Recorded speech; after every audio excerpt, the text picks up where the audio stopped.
Hello, good morning, Faye. Good morning po. Faye, who is our host? Ito? Yung ICT po. Si Sir Michael. Opo, pati Sir Gulam. Okay. Sige. Okay. Sige, Faye. Opo.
Good morning.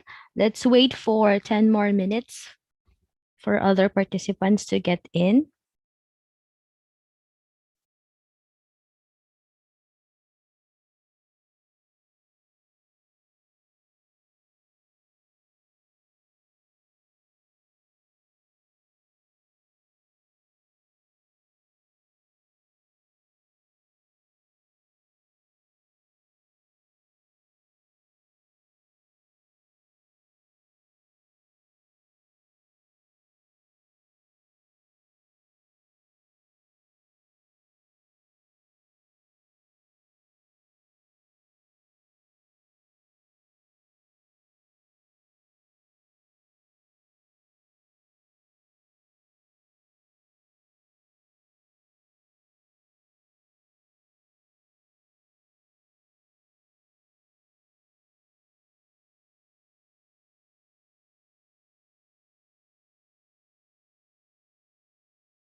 Ay, another Zoom.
Good morning, everyone.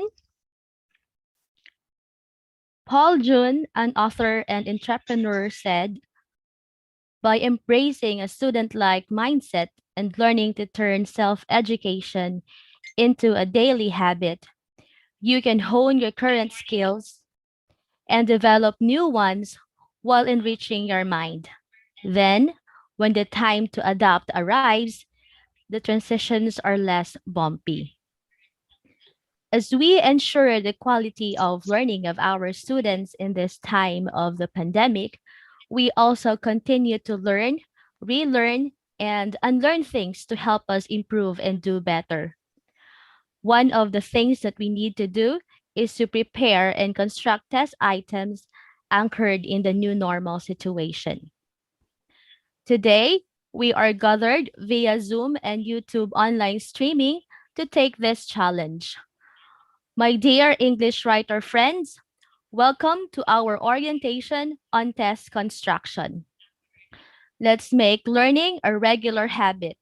Let us work together para sa ating mga bata at para sa bayan.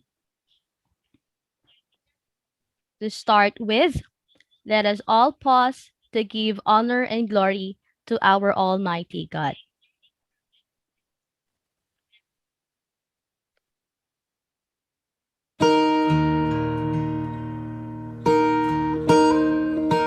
Heavenly Father, creator of heaven and earth, we praise and adore you. You are the King of all kings, the God of all gods. You are our waymaker, our promise keeper, and our light in our darkness. We humbly ask for your forgiveness for our shortcomings. We acknowledge that we have offended you with some of our actions. Have mercy on us, O God. With grateful heart, we come before you today, giving you our gratitude for the abundance that you have blessed us with. Thank you for providing us with opportunities to reflect, change, and continue to become better each day. Praise and thank you for keeping us safe despite health crisis. Major and minor changes happened in our lives, but you remain constant. We sincerely ask you to send your Holy Spirit upon the organizers and facilitators. May their words be in accordance with your teachings. We also entrust to you, Father, the involvement of the participants.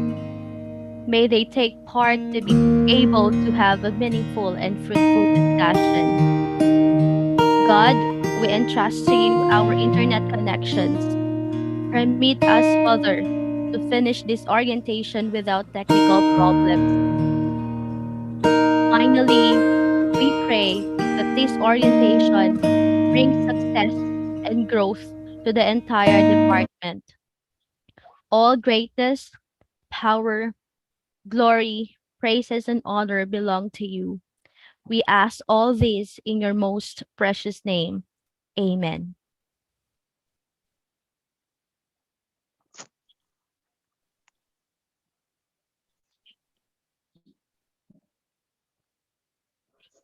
Once again, good morning, everyone. To give us the purpose and significance of this orientation, my dear participants, please make a virtual applause on behalf of our English Queen, Dr. Valeria Fides G. Cortesa. We have our Division English Team Leader, Ma'am Florenda T. Quinte.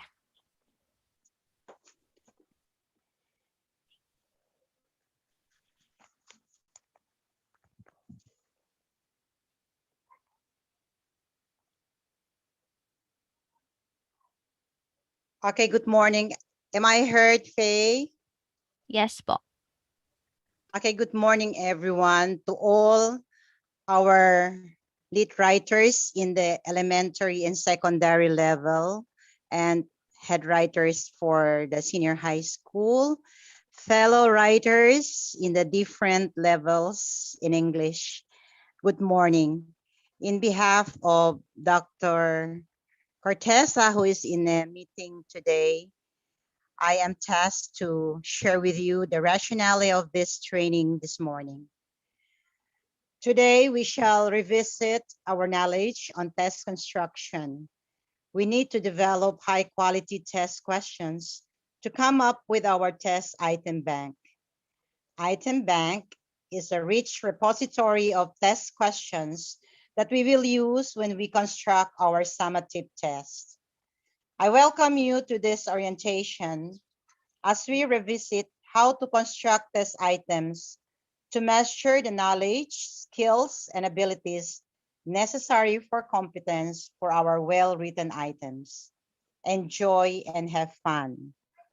Now, in line with this, I'd like to make an announcement now because my Wi-Fi is not really stable right now because of the heavy rain last night and we experienced frequent blackouts.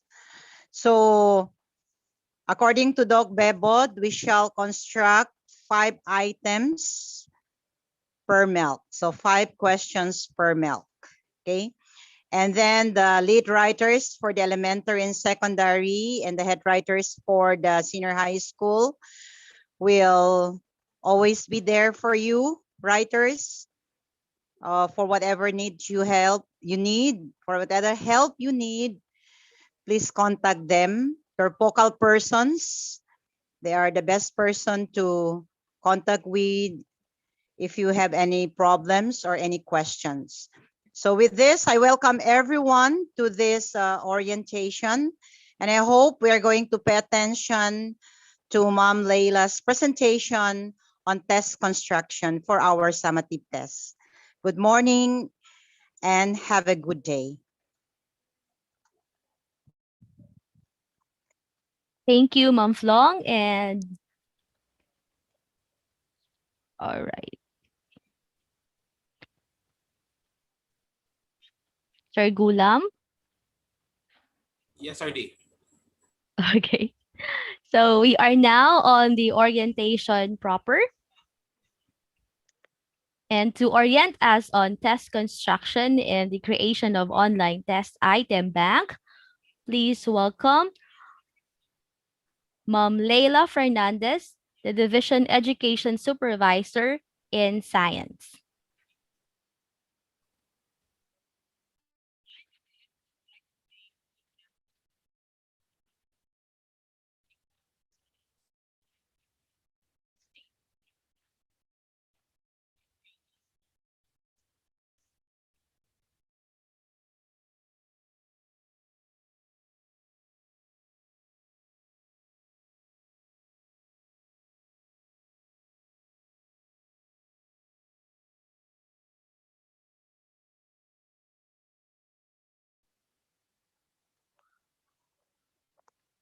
Faye, walang yung sound yata, Faye.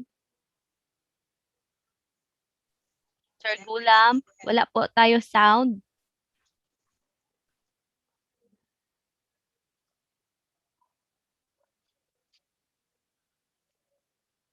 Can we do Yusek,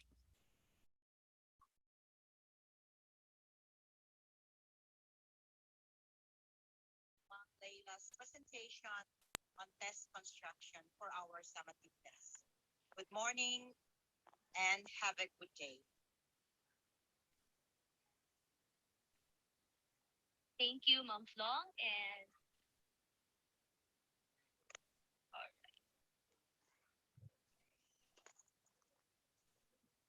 Sir Gulam.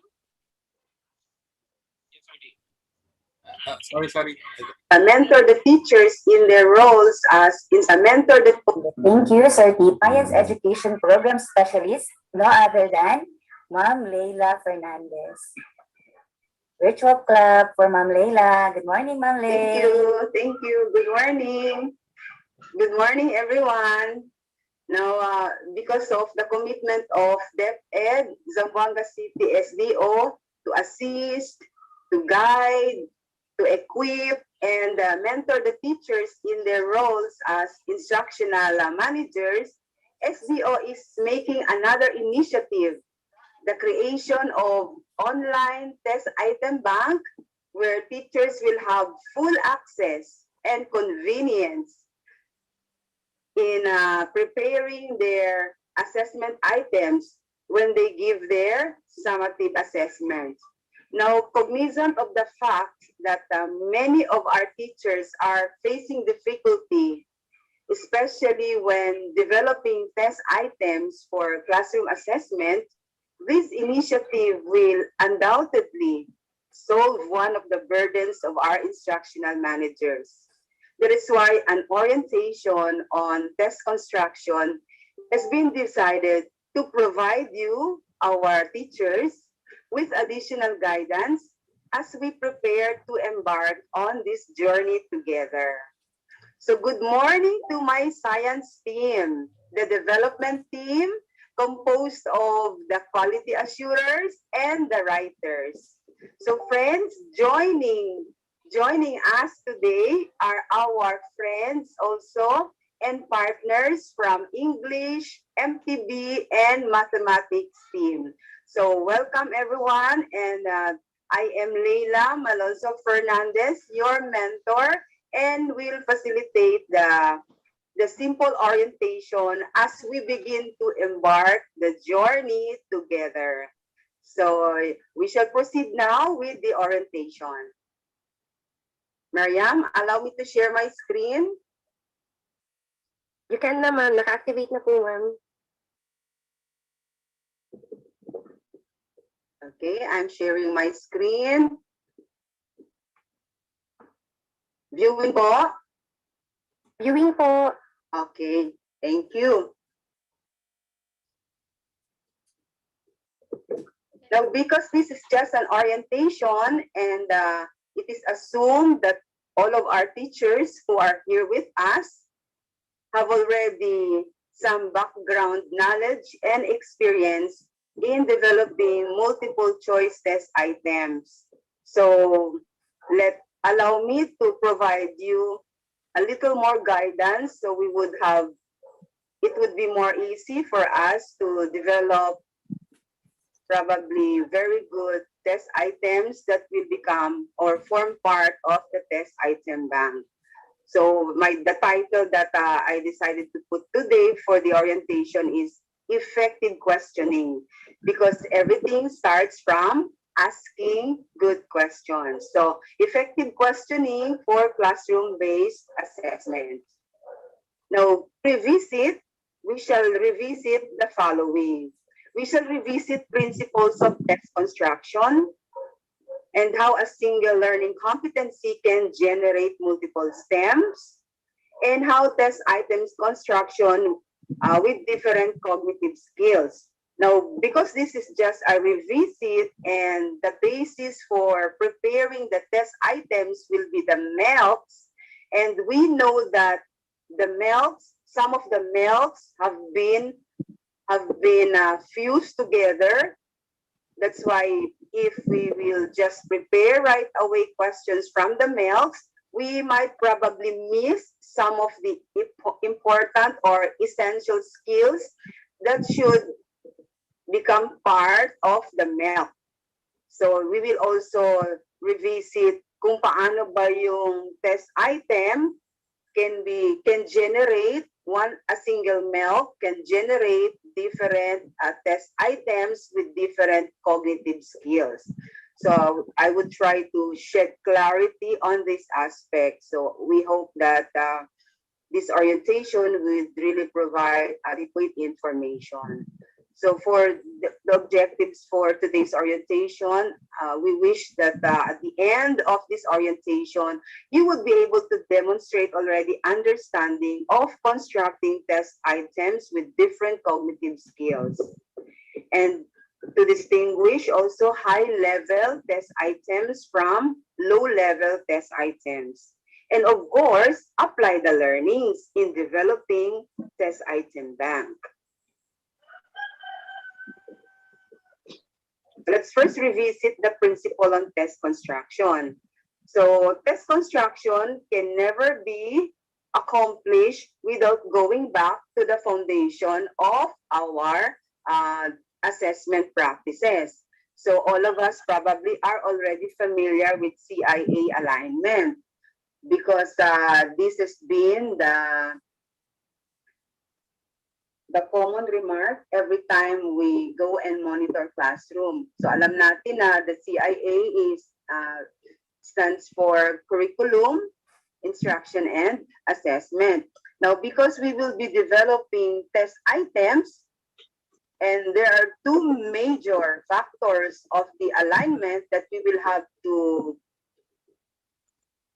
bring into our attention, and that would be curriculum, which are the MELCs, and the assessment, where the test items would be anchoring. So for the CIA alignment, we would be considering how our test items would be fully aligned with the curriculum represented by the MELCs. So why do we need to always emphasize our teachers that observing curriculum alignment is something that cannot be negotiated because we will be developing test items this time, and our basis would be the MELCs. So using the MELCs, we will start to develop test items that will form part of a very workable item bank. So just to refresh our mind, that when we talk about curriculum alignment, we will be speaking about the MELCs now to develop the test item. And our MELC will always be composed of two basic parts, the skill part and the content part. Now, to observe alignment, we should remember that when we develop test items, the test should be aligned not only in the content part, but also in the skill part. So yan lang po ang kailangan natin tandaan, no? Bago tayo mag-develop.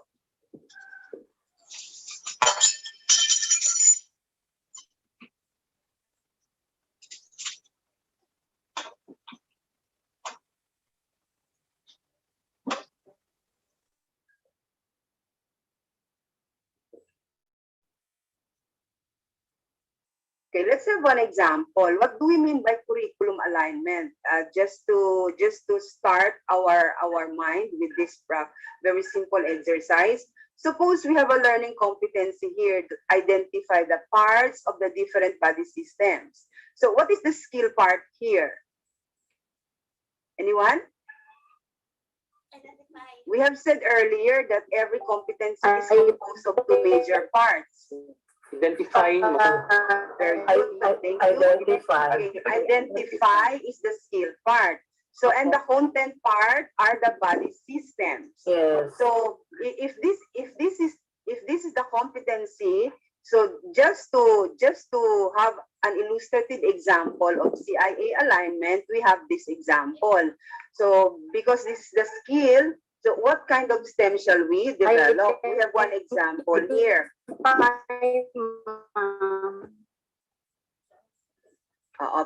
May I request you to please mute your microphone? Thank you after giving your answer. Now, our STEM here, which part of the brain controls basic life functions such as heartbeat, breathing, and digestion? Now, take a look at the STEM. Does the STEM require the students to identify if we talk about alignment with this kind of STEM? The STEM is the part where the most important information is found. Which part of the brain? So pag sinabi niyang which part of the brain, does the STEM talk about part of the body system? identifying the body system? Yes. Yes, of course. So, and then, to be able to answer that question, gumamit si teacher ng stimulus. The stimulus material is the illustration of the brain. So this is, to emphasize, this is what we mean by curriculum alignment. That the STEM be created is directly aligned to the requirement of the competency. Yan po talaga yung basic foundation that we should remind every now and then sa mga teachers each time they develop test items.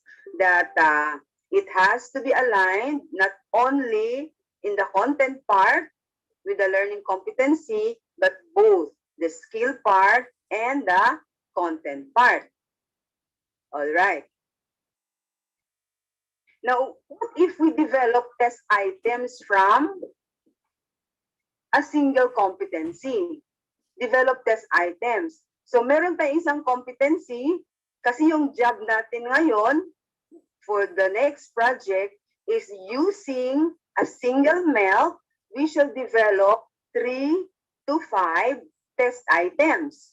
So, ang dali lang yan, no? Abla kita, ay, pwede lang, saka lang yan na dimyo item bank kasi every teacher has teacher-made test compilation. So, I will just get and then submit 3 to 5. So, is that the way it should be done? So, probably yes, and probably not, because there are other things that we need to consider. Because the milk is a packed competency and usually covers 1 to 3 weeks for the single milk to cover the entire content. So it's not going to be very easy and shall we say unthought of when we submit or develop test items that cover the milk. So let me just guide you and probably give you a little insight on how we should be able to develop several test items with varying degrees of difficulty from a single packed milk. So you might ask, possible ba? Of course, possible. Bakit siya possible? We will be guided by this hierarchy of cognitive skills. So again, the Bloom's taxonomy is very familiar to all of the teachers because they refer to the Blooms every now and then when they prepare their assessment, whether formative or summative assessment. Now, balikan natin, kakailanganin natin si Blooms when we develop test items of increasing level of difficulty coming from the same milk. Now, again, let us revisit some essential features of the Blooms. Now, our questions, because the test items will always be starting from questions, we have learned that there are two major levels of thinking, the high inquiry and the low inquiry. If we match it against the Blooms for the cognitive skill, we would be able to see that the low inquiry are those that measure remembering and understanding skills. And the high inquiry are those that measure applying to creating skill. Now, there are some of the common verbs that we can use to guide us which item or which cognitive skill are we testing or are we allowing the students to be tested. Now, these are just some of the verbs that we can think of. Again, ang dami pa pong pwedeng magamit that would fall under remembering. Hindi lamang po yan. And we also know that some skills can be used repeatedly and then magbavari po ang kanilang cognitive skill. It depends now on how the stem is constructed. Now, if we go back to the teacher-made test that we have on file, so probably you would see that many of those items are falling under remembering and understanding skills. Now, simply because test item construction requires a lot of exposure and practice to develop the skill. That's why we cannot expect ourselves to be good at test item construction when we have not deliberately exposed ourselves in the practice part, or exposing ourselves to situations where more examples and more exposures from people who are better than us. So yung po usually that's the formula for developing the skill.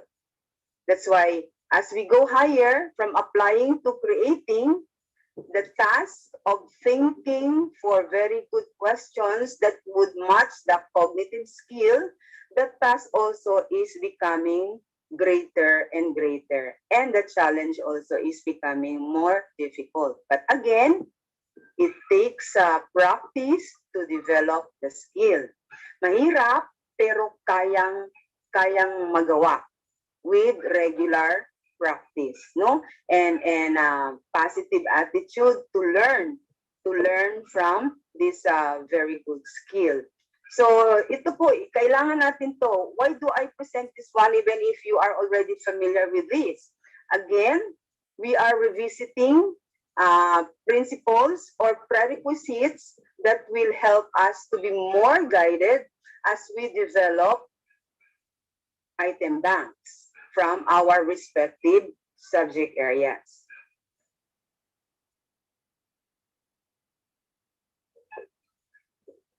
Now, when we begin to develop our test items from one milk, let us also be guided from the principle of the learning progression. Everybody, or if not most of us, knows, most of us know already about this KUD framework. So we use this principle when we unpack the competencies, maybe 2-3 years ago. So balikan lang natin na K stands for knowledge, and U stands for understanding, and then D for doing. Now, the principle of this framework is to allow again the teachers to practice that even the giving of assessment has to be in the learning progression mode, because students will have to receive learning gradually. Kaya meron tayong tinatawag na principle na gradual release of responsibility. So we cannot put everything right away, no, in the mouth of the students and then expect that food to be digested more efficiently. It does not work that way. So in the same manner, learnings also cannot be pushed or isaksak natin kung baga agad doon sa mind ng ating mga learners. It has to be gradually accepted by the mental faculties of their brain to be able to process them. So how do we match now the learning the KUD principle with our blooms? Kasi gagawa tayo ng test items na increasing yung level of difficulty. Now, from this diagram, let us see how they can be aligned. So since yung K is for knowledge, equivalent po niya ay yung remembering skill ng Bloom's taxonomy. And then yung understanding po is covering for actually cognitive skills under understanding. So from understanding to applying to analyzing to evaluating. Lahat po yan sila nakakategorize under understanding. That is how we match. Now later, you will need this concept to be able to adjust to adjust yourselves when you develop already the test items. And of course, the doing part is the creating part. Now, is it possible, you might ask, that my test items will all be understanding under the KUD framework? Yes po, very possible. Bakit man? Because under understanding, there are 4 different levels of cognitive skills. So that's how we will be matching the principle of learning progression with the Bloom's taxonomy. We will be needing this concept as we develop the test items, because test items also have to appear that way somehow. Okay, let's have an example, for this particular topic. So we have one milk here. Discuss the interactions among living things and non-living things in tropical rainforests, coral reefs, and mangrove swamps. So you will notice that the code is covering from I to J. So ilang weeks po yan? H, I, J, 2 weeks, no? 2 weeks siyang i-cover. And the competencies, of course, milk siya. So packed siya talaga. So if that is the case, what will be taught on day 1, on day 2, on day 3? Kaya po tayo nag-unpack a few years back. And this is now the wisdom why we did it. And marirealize nyo, maganda pa lang nag-unpack kasi magagamit nyo yun ngayon. Now, our skill part here for this particular milk is discuss. So kung sa KUD po tayo, nasa anong level yung discuss? Nasa K, sa U, o sa D? Mabilisan lang po. I-unmute, tapos i-mute nyo na. Sa iyo, ma'am. Sa U. Yes, thank you po. Nasa understanding, right? So, thank you. Now, dyan under sa understanding, we have learned that there are 4 different cognitive skills that we can make use of that will still belong under understanding. Now, tingnan natin itong example. All right. Meron tayo isang example of the stem, which is an abiotic component of an ecosystem. Nag-discuss na ba siya dito? Wala, right? Anong pinagawa niya dito? So if you look at here, Mag-identify lang. Identify. Identify or Thank you. Thank you po. remember Yes. nila. So that means to say, bakit wala mang discuss, ma'am? Kasi we wanted to show you that before we developed the test items, that was assumed na ituro to. Now, because we have one major milk to depend on, we will follow the KUD principle. Meaning, we start from the simplest. And the simplest is the remembering according to the cognitive skill.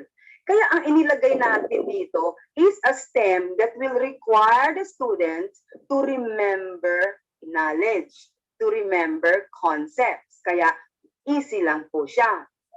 So, tingnan natin, napaka-simple ng STEM.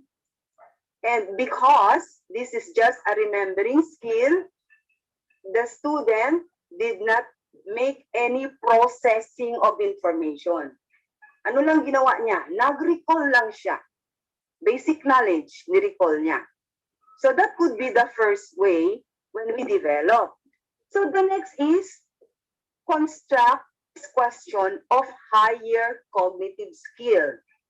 Yan yung titingnan natin. So from this major milk, kasi 3 to 5 kailangan magawa namin. So next naman is, titingnan ko, ang next higher cognitive skill is under the KUD framework is understanding. So tingnan natin para magkaroon tayo ng opportunity to have high level. So ang reminder sa atin dito, kung gusto daw natin ng high level questions, ano yung high level questions? Applying to creating. kakailanganin na daw niya ng stimulus. Okay. So, bakit kailangan niya ng stimulus? Yan, nagbigay tayo ng stimulus. Ang stimulus material ko is an illustration of different animals. Kasi, ang sabi dito yung content niya, ecosystem, no? Rainforest, coral reefs, mangrove. So, I want to increase the level of difficulty of my test. I did not deviate from the content. I just played with the skills part. Kasi dear teachers, when we develop or categorize items according to levels of difficulty, the difficulty is reflected on the skills part. Doon po yung level of difficulty, hindi sa content part. We did not include content that was not discussed. That is not the idea of increasing level of difficulty. The level of difficulty lies in the kind of skill that we associate with the STEM. So tingnan natin, from remembering, gumamit ako ng stimulus material, saka nag-isip, ito yung STEM na ginawa ko. The water boatman insect can be associated to which mangrove function. Now take a look at the STEM. Bakit man? Because it's in the STEM that will tell the kind of skill that will be measured or tested. Now, with this kind of question, what are you requiring your student to do? Does it simply allow student to recall information? No, analyze. Di na, no? Kasi, yeah, Analyze. kakailanganin na niyang gamitin si stimulus material to make sense of what the STEM is asking him to do. Now, what am I trying to drive here?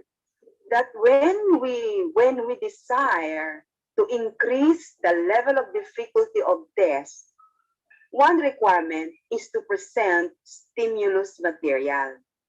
And stimulus material is not limited to illustration. It may be in the form of illustration, just like what I presented, text passages, no? Textual, graphical, numerical, or mga abstract, anything that will allow your student to stimulate his thinking and process information. Yan po talaga ang usually nakikita natin. Common mistake sa field. Titingnan natin yung TOS nila, ang dami nilang high-level questions, pero si Miraya Tukunal Diila test, puro textual halos. Puro STEM lang. Walang stimuli.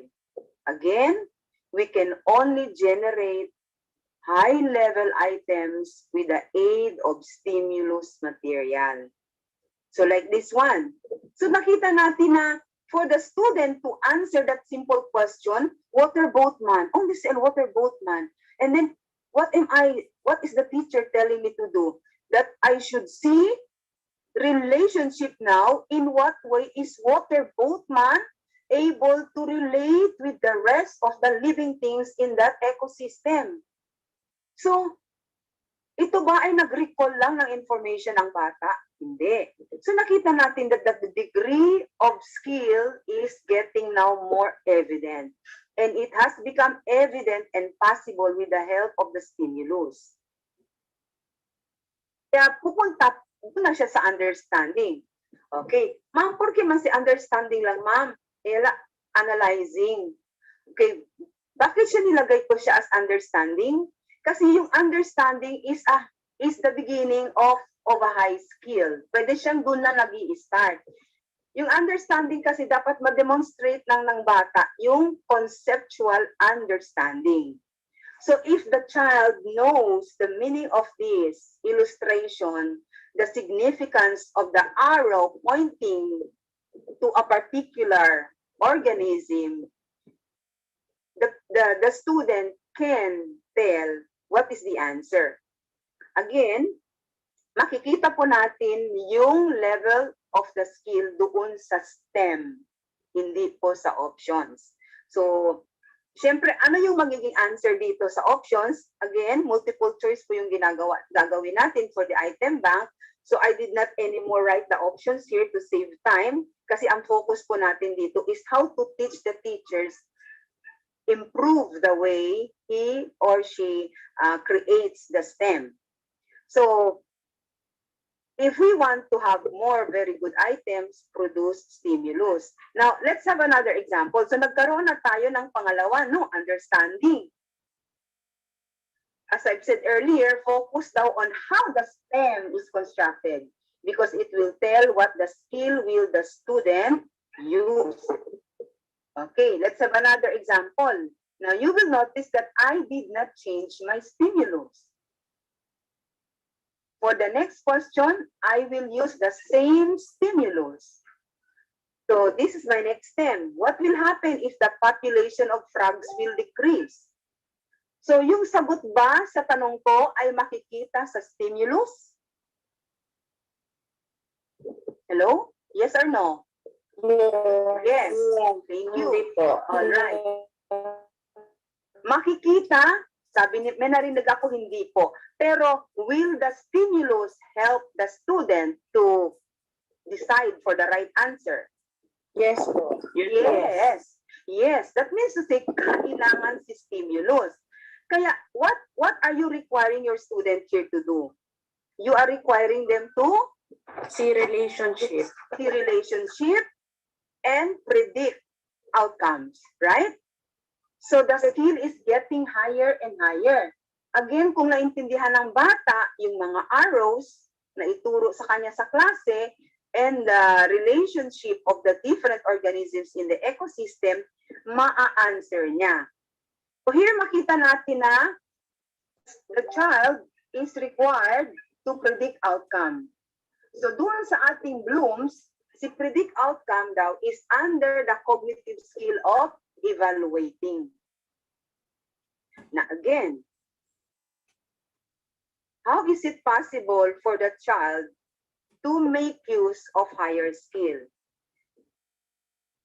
Because of the quality of the STEM that the teacher is making. And the appropriateness of the stimulus material. Kailan natin masasabi na needed talaga si stimulus? When the child is unable to answer the STEM in the absence of the stimulus. Yun, kailangan si stimulus. So, nagkaroon tayo, tatlo na, no? Tatlo na yung level kanina from remembering to understanding to evaluating. Okay. Uy, naghang. Okay. So, high-level skill na ito yung tinatawag natin na above level. So, kami noon sa training namin maybe in 2019, when we did this test item construction sa science team, para madali, we have common definition. Pag sinabi namin within level, ibig sabihin yung requirement ng competency na meet. Below level, yung skill requirement below. Pag sinabi natin above level, yung requirement ng competency nag-exceed siya sa skill niya. So, ganun po yung gagawin natin actually dito sa test. We have to use it in that way. Meron tayong below level items, meron tayong within level, at meron tayong beyond or above level items. So, hindi kita taas above level by putting content which was not taught. That's not how we do it.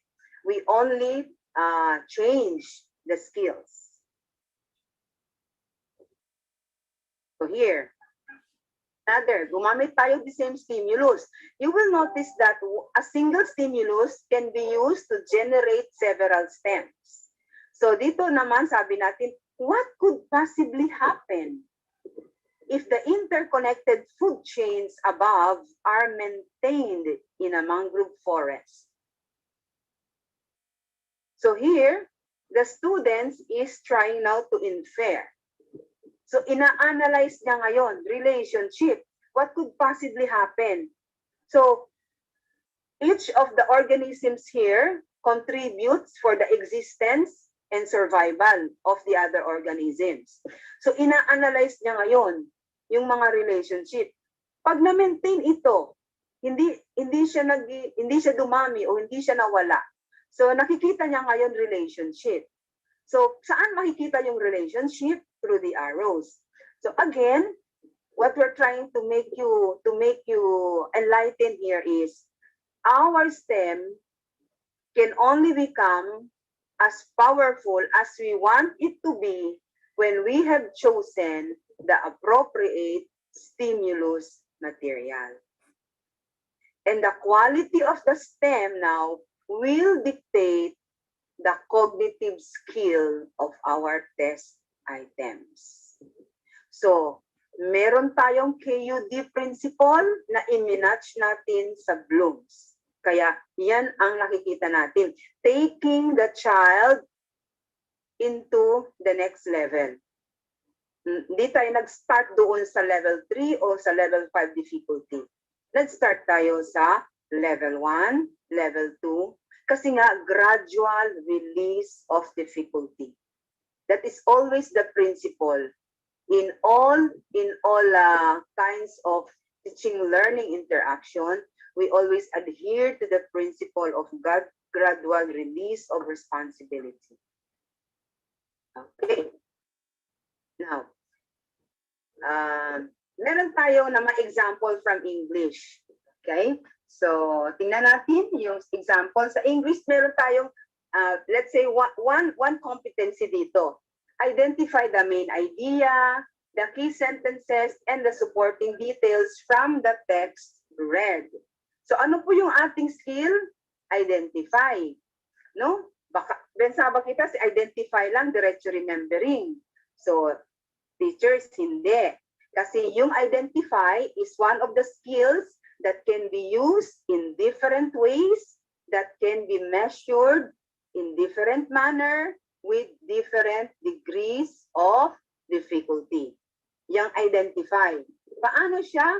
Depende sa pag-construct ng inyong STEM. So ano yung skill requirement dito? If titingnan lang talaga natin si ano pa to? Oh. Titingnan lang natin si competency.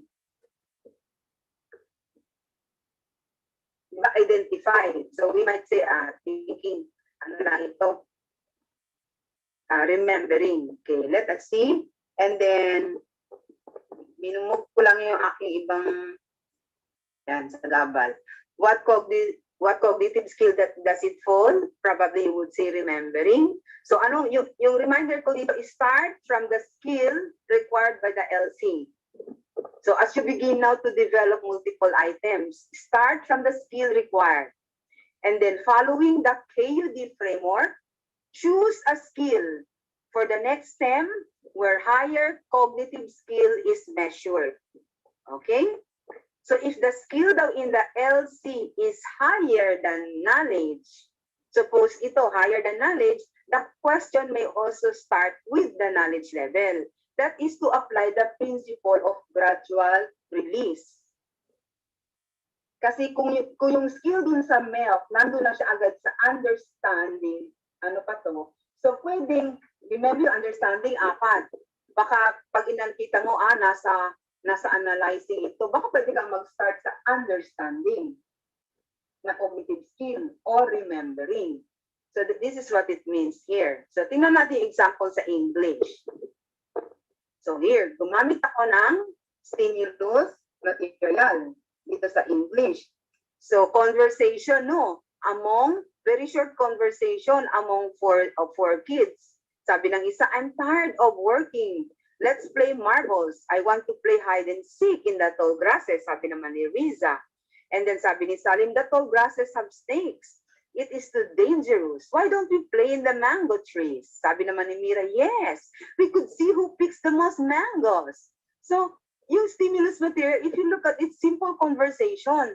pero it can generate powerful at thought-provoking questions if the teacher is keen enough to see how he can manipulate the information found in the stimulus. So following doon sa guide natin na start from where the skill is, doon sa MELP, or lower probably, to follow the KUD.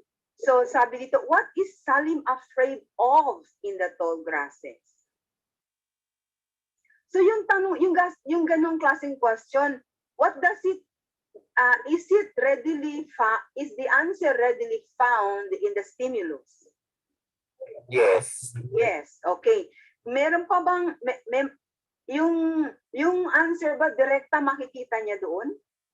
Yes. Yes, okay. So, if that is the case, what kind of question is this if we are to categorize it into cognitive skill? Remembering, right? Remembering lang siya. Kasi ang dali niya makita na si Salim is afraid of snakes because that was explicitly mentioned in the stimulus material. Okay, so na-meet natin na mag-start tayo sa simple, sa simplest. Now, using the same stimulus, naghang naman, okay? Uy, ayaw mag-move. Lost ko siya. Using the same stimulus, i-try natin na mag-level up. Kasi ito man ang kanyang text, balikan natin na identify the main idea. Tingnan natin paano tayo makagawa naman with this. Okay, what are the children talking about? So, yung answer ba sa question na yan, makikita dyan sa stimulus? Oh, yes. Explicit ba? Explicit kung makikita, ibig sabihin, palabragat alya palabradas alyagat si Pagdamira. Oh. Yes. Okay. Hindi. Yung talagang palabrada ngayon, the exact verbatim, explicit. But will the information from the stimulus help me if I were the child answer it correctly? Yes. Yes. Yes. Kaya sabi ko, what are the children talking about? So in this kind of STEM, the teacher is asking the students to identify main idea here. Kaya siya nagtanong ng gusto niya, anak, if the child is able to identify main idea, is that simple remembering skill? No. That is demonstration of understanding.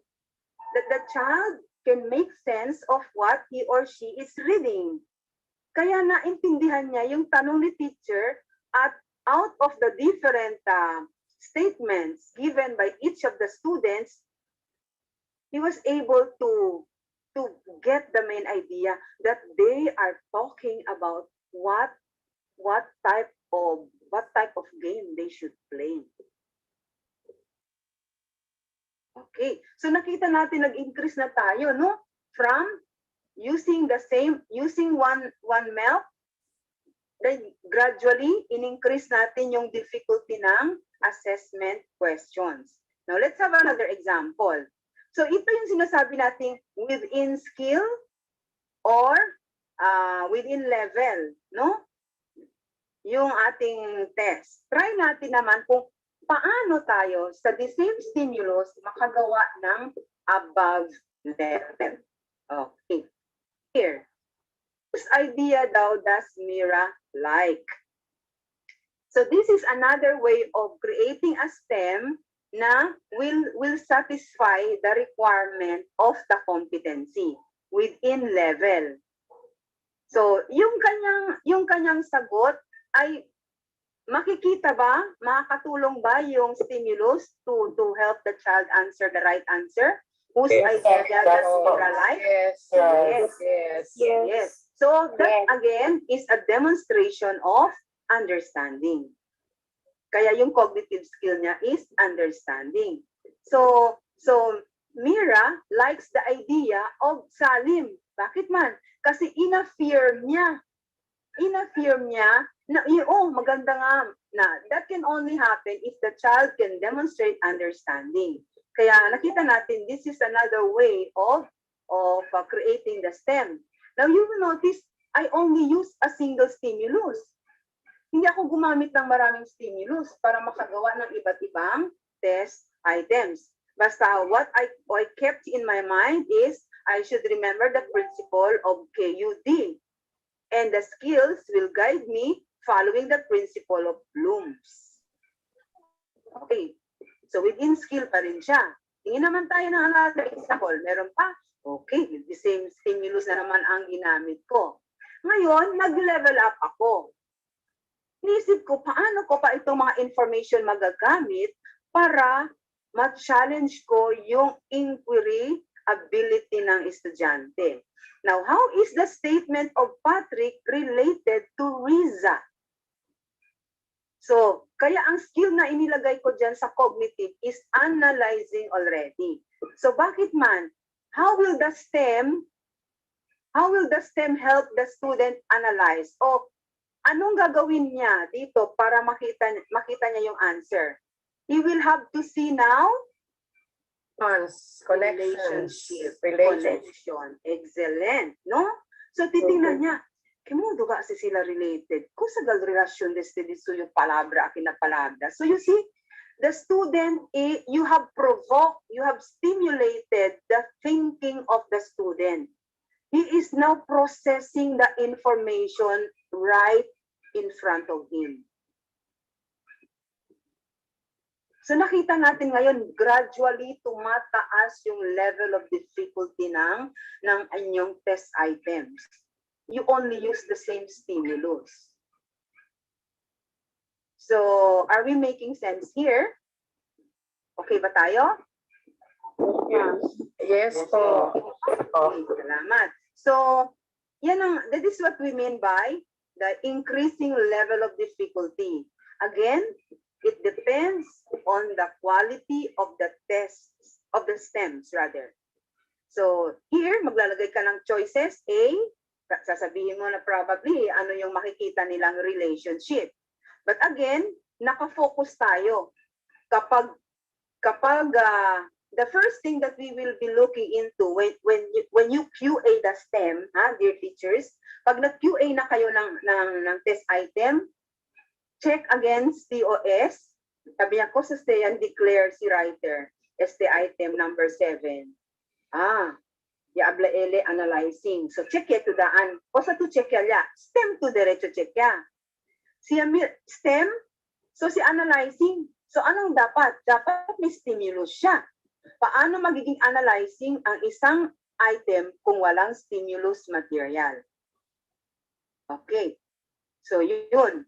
Doon pa lang, agad mo na siya malalaman kung ito ay, if the teacher is overrating the skill.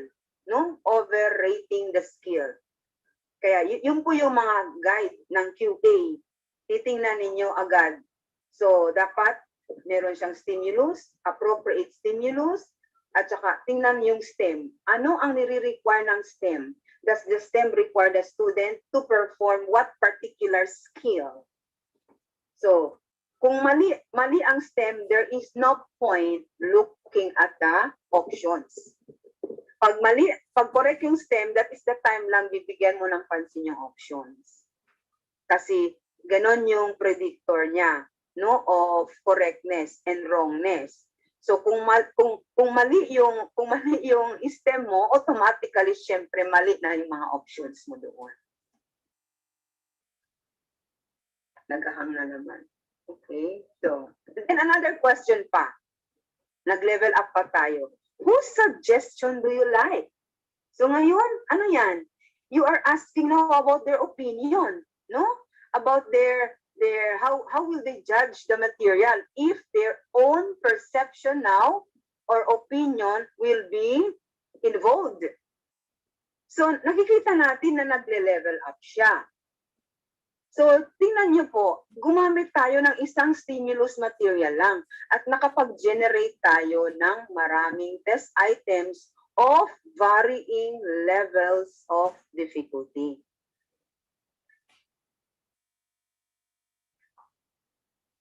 So pareho sila, the 4 and the 5 are high inquiry questions and beyond level questions, no? Beyond skills, yan sila. Okay. Now, can you think of other stems where the same stimulus is used? Pwede ba nating tanungin ang ating mga English partners na nandito? Come on. Think of just to ano pa to activate your brain cells. Think of a simple stem that you can utilize the stimulus material. Anyone? From the English team?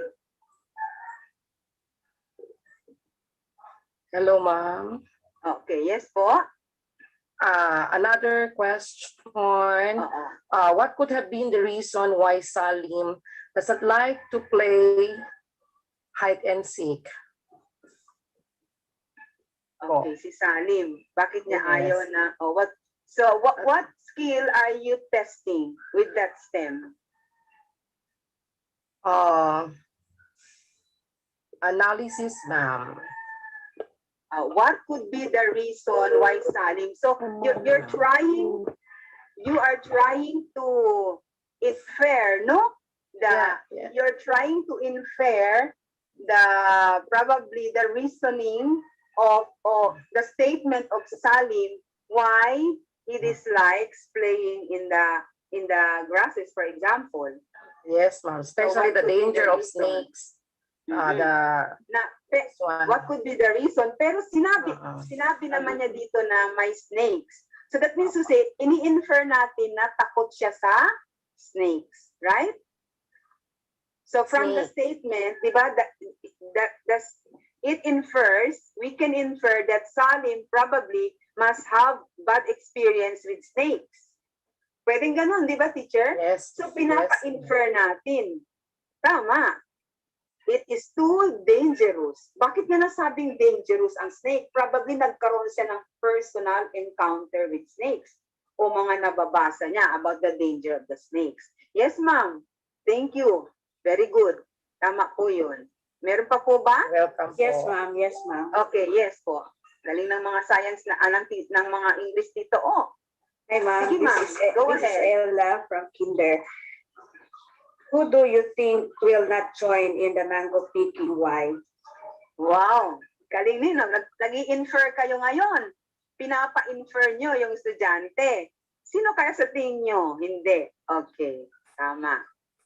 Salamat po. So I hope we are learning and we will move on. I'm sure there are a lot of questions or stems that can be generated, no, from this stimulus. Okay. So allow me to continue. So before we continue, let me give you these simple reminders lang. So when we construct test items of different cognitive skills, again, I'm reminding, start from the skill required by the LC, doon sa MEL. Then following the KUD framework, choose a skill for the next STEM where higher cognitive skill is measured. And then number 3, if the skill in the LC is higher than knowledge, the question may also start with the knowledge level. Kagaya ng ginawa natin kanina, no? And then when choosing for the different test questions to construct from your MELCs, use the list of unpacked LCs per MELC when available. Dito ngayon natin marirealize yung wisdom, bakit tayo nag-unpack years ago. Ang math nag-unpack, ang MTB, ang English and Science, nag-unpack po yung mga subjects na yan. Now, it is making a lot of sense. Na it will help you decide what skills to include. And you might say, ma'am, pwede ka man include otro skill? Ano ay alya na unpack? Oo, pwede naman. And then, the next is, when developing test items, focus on how the STEM is constructed because the STEM will reveal what skill is tested or measured. We have reiterated this one, no? And then add stimulus material. This is very important, no? To create high-level items. Requisite po talaga ito. Now, because high inquiry items require stimuli to allow the students process information to stimulate higher level of responses. So test items without stimuli only measure remembering or understanding skills. Kadalasan, yan lang ang kayang i-measure. So again, we have to choose good stimuli where several questions can be created, kagaya ng pinakita natin kanina. All right. So let me continue. Now, we have another science milk here. Compare the relative wavelengths of different forms of electromagnetic waves. Now, I'm trying to increase exposure on your part so you would somehow develop additional insights when you will be on your own now developing or creating the STEM. So dito po sa MELC, ito po yung mga ginawa naming unpacked competencies few years ago. Excuse me.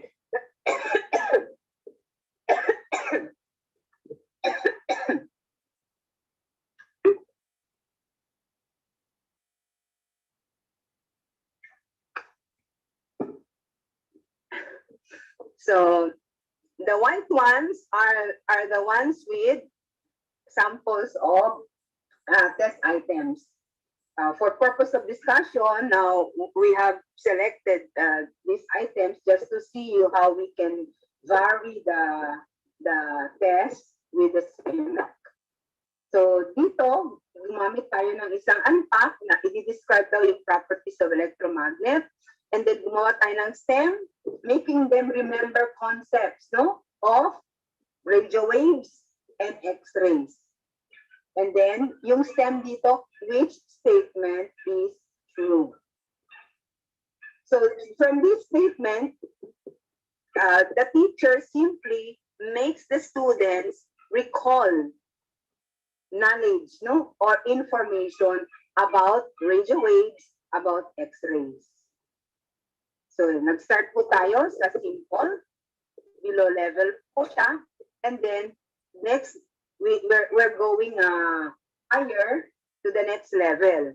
Compare the regions in the electromagnetic spectrum.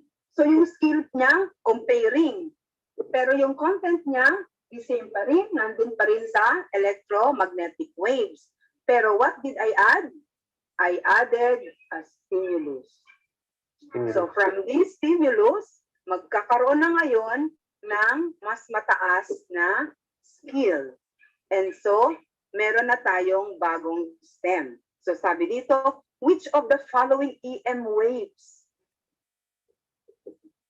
is arranged in decreasing order of frequency range? So, agad-agad ba yung masasagot ng estudyante? Hindi.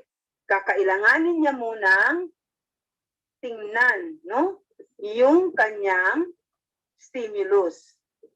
Kasi para maintindihan niya, ano dito ang nagdi-decrease yung order of frequency. So, kailangan, when the child is able to do that, so that means to say, that is a demonstration of conceptual understanding. So, nag-increase na tayo ng level. So, using another stimulus, sabi dito naman, relate now. Relate EM waves to their speed. So, balikan natin yung first. Understanding pa rin siya sa KUD, yung compare, understanding sa cognitive skill. Pagdating dito, relate EM waves to their speed, frequency, and wavelength. Sa KUD framework, under pala siyempre na understanding, pero yung STEM natin, nag-increase na yung level. From understanding to analyzing na siya naging. So anong sabi sa STEM? Based from the table, which statement best illustrates now relationship of speed, frequency, and wavelength? So ngayon, na-stimulate further, no? Yung thought processes ng estudyante. So how do I see relationships here? Frequency and wavelength. So titingnan na niya ngayon. So, syempre, mga options mo nandun, magto-talk about relationships. So, if the child is able to see connections how the speed influences frequency and frequency influencing wavelength and vice versa, the child will be able to answer the question. So this is a higher level already, a high inquiry question, because allowing now the student to have more processing of information. So ngayon, yung sinasabi natin na KUD at saka yung ating blooms. Na ngayon, sa isang milk, ilan na ang item na gawa natin? 3 na. Meron na tayong 3. So, meron pa ba tayong example? O meron pa dito. Relate. Dito, nag-change siya ng stem. Pareho lang yung kanyang stimulus, pero nagpalit tayo ng stem. What type of EM waves are represented by EM waves 1, 2, 3, and 4? So here, makikita natin dun sa mga choices niya, mga pangalan siya ng mga different electromagnetic waves. So i-analyze niya ngayon. So if this is the speed of this particular wave, does it represent radio waves? Yung mga ganon. So, kailangan niya, tinitingnan niya ngayon how each of the pieces of information relate with one another. Kaya ito is another high-level skill. So, 4 na, no? 4 na nagawa natin sa isang milk. Oh, meron pa pala. So, dito naman, next yun, unpack natin, compute now for wavelength and frequency of electromagnetic wave to show its mathematical relationship. So nag-level up from one packed milk, nandito tayo. So kaya ito yung wisdom ng unpacking the milk or the competencies that we did few years back. Kasi taman guide ara ka naton kay modo kita as mga test items. So what is the correct answer now for the wavelength and frequency of EM wave? So computation. So dito, applying naman the concept that was learned about this particular content. So we were able to create how many? 5, no? 5 ang nagawa natin sa isang milk.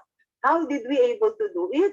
By following the principle of KUD, the Bloom's taxonomy, and guided by the unpacked competencies that we have.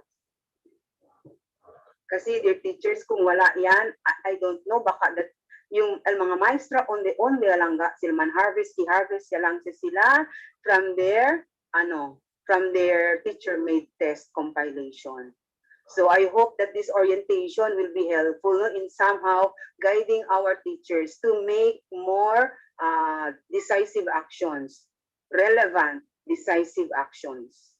Because in the end, who will benefit this project? Kayo po, no? Kayo po mga teachers. So another example. Kita mo power bank. Dali. Power bank daw. Pakiop. Thank you. So another naman, sino tayo isang milk. Ito naman, DEF, for 3 weeks siya. Yan, isang milk na yan, nagagawin ni teacher, ng mga teachers. Yung naka-red, yung po yung meron tayong mga test items. Yung mga letters sa dulo, yan yung nandun sa KUD framework natin yan. Ha? Hindi yan yung cognitive skill. Nandun yan sa KUD framework. So, tingnan natin another example. So, here, nag-start tayo. Sabi natin, we started from the KUD, we started from the lowest level. Or within level. So, ang skill niya dito, pinapa-compare niya yung box using the forms of energy. Ano yung stem niya? What form of energy is best described in each box? So, again, how did it become a good item? Kasi ginamitan niya ng stimulus. Ang stem niya, benporto lang gati system. What form of energy is best described in each box? Tapos nandyan na, gumawa na siya. So again, it demonstrates conceptual understanding. Kaya yung cognitive skill niya ay understanding. So nagbigay tayo ng mga choices. So using the same milk, gumamit tayo ng another unpack. Understanding pa rin siya. Ano yung stem niya? Why do you think bright light is needed for the incubator? Yun yung kanyang question. Pero part of the stem, premature babies daw are placed inside an incubator with light bulbs. So nagtanong lang siya yung importance kasi ang sabi sa skill niya, describe daw how light is formed and used. So dito, ginamit niya yung content na how light is used. Ano yung mga useful situations that light is utilized. So nagbigay siya ng very small situation. So paano nag-level up? Okay, gumamit na siya ngayon ng stimulus. So you cannot say na nag-level up ang iyong test item kung wala kang stimulus na pag-iisipan. So here, yung kanyang unpack competency coming from the milk is to describe how electrical energy is formed and used. So ano-anong mga items? So using the stimulus, nag-below level muna siya. What type of energy is produced and wasted in most energy transformations? So because remembering lang siya kasi this has been a given information na every time may energy transformation, it is always released, no? As a wasted energy. Released yan siya. So kaya nasa remembering skill lang siya. Pero using the same stimulus, gumawa siya ng another stem na nag-i-increase yung cognitive skill. So, when a turbine daw rotates to produce electricity, what energy transformation takes place? So again, the student can only answer the question if he studies the data found in the stimulus. So ganyan po ka-importante ang stimulus. So without stimulus material, there is no way to improve or to increase the level of difficulty of our test items. Then another stem, applying naman yung skill at dito sa kanyang what energy transformation is involved in B to C to D. So, nag-level up siya dito kasi this time, pina-analyze na niya yung situation para makita anong mga transformation processes ang nangyayari sa point B, sa point C, sa point D. So this is how we generate. This is how we generate multiple test items of increasing level of difficulty following the principle of KUD and guided by the Bloom's taxonomy and our unpacked competencies. Okay. Now, let's have an example from mathematics naman. Okay. So, tingnan natin na yun. Sabi dito sa mathematics competency, interpret data daw presented in different kinds of line graphs. Single to double line graphs. So, syempre, pag sinabing interpret data, ano yung requirement dito? Kailangan niya ng stimulus. Paano siya makapag-interpret ng data? Kasi kailangan niya ng graph para makapag-interpret ng data. So, meron tayong isang line graph dito. Tignan natin paano itong stimulus can generate multiple stems. Okay? So, pag sinabing interpret data, yung interpreting na skill requirement of the milk, under sa KUD, nasa understanding na yan siya. So, mataas na agad yung level niya. So, kasi nga interpreting siya, makikita natin na this really have student has to demonstrate talaga conceptual understanding to be able to read, no, what the data are communicating to him or to her. So makita natin dito yung data about cost of call, no, si Smarty tsaka si Global. So si Smart and the Globe, and then mga minute calls.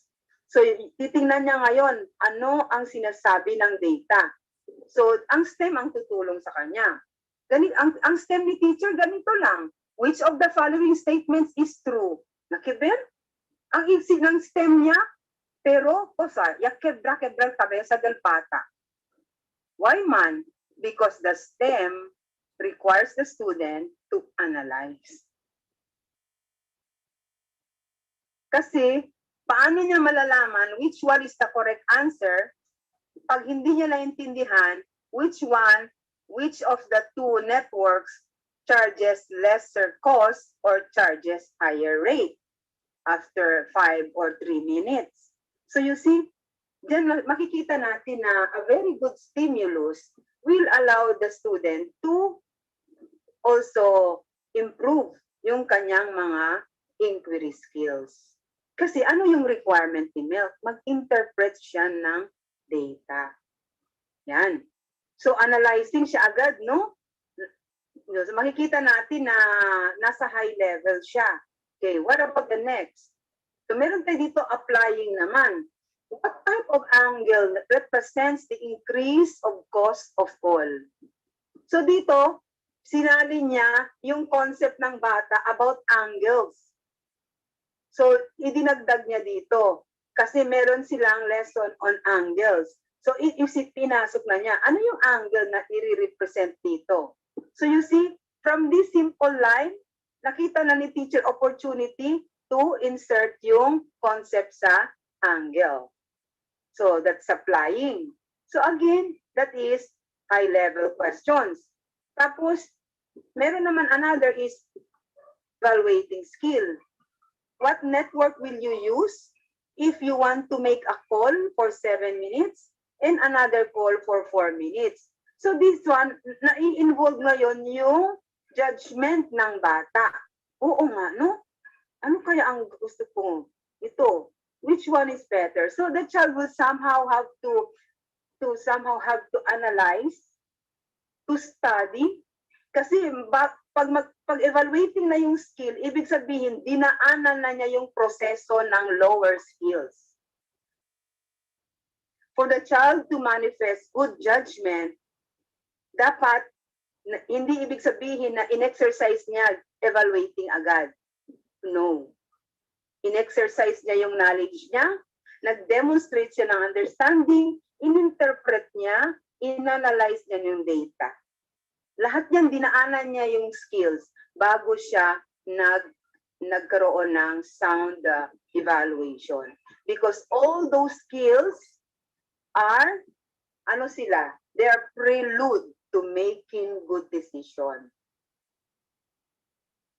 So, meron sa isang stimulus, 3 na agad ang nagawa natin na test items for mathematics. So, can we now also request our mathematics friends to think of a STEM using the same stimulus? Anyone? Meron ba dyan doon sa, nasa Facebook Live ba yung mathematics natin, no? Baka meron dyan mga comment doon sa Facebook Live. Pa-share naman dito sa atin. Or baka si science teacher.